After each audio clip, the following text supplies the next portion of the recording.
Alam niyo ba sa 9 years nga namin na hindi talaga nagsasawa ang jowa ko na isurpresa ako, ganun ba talaga kapag patay na patay sa'yo ang jowa mo? Grabe naman 'to, mala Disney princess ang datingan, Mima. Ito nga yung bagay na hindi ko pagsasawaan kahit paulit-ulit. Siyempre isa din 'to sa nagpapakilig sa'kin kaya naman napakasuwerte ko talaga na meron akong jowa na romantic at very sweet.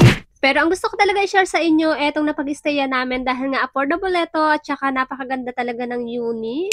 Kung mapapansin nyo nga dun sa may window, meron nga siyang bathtub dito guys na matatanaw nyo talaga yung kahabaan ng EDSA dito. Overlooking siya guys, 'di ba? Nakaka-relax dito. Lalo na kung magbababad ka dito sa mainit na tubig, mawawala talaga yung stress mo sa buhay. Lalo na after mo magpa-massage, para kang naka-sauna talaga dito. Bukasan nga siya pa rin yung nagluto ng breakfast namin. Sino ba namang di mai-in love dyan, 'di ba?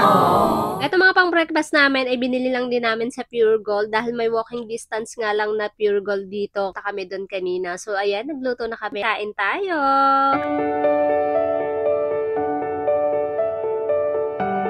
After namin kumain, maliligo nga kami sa swimming pool. At syempre, ipapakita ko rin sa inyo. Sa mga magtatanong nga kung saan to located, dito lang yan sa GMA Kamuning, Quezon City, sa Victoria Sports Club. Ang pinaka nagustuhan ko talaga dito dahil kita nyo naman, konti lang talaga yung naliligo at parang kami lang talaga yung tao dito. Dahil nga 2 nights and 3 days namin dito, sulit na sulit talaga yung pag-staycation namin dito. Hindi, ganun. 1, 2, 3. Pakalayo kami. Masaka ako.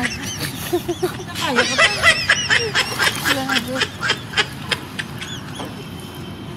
Gabi mo.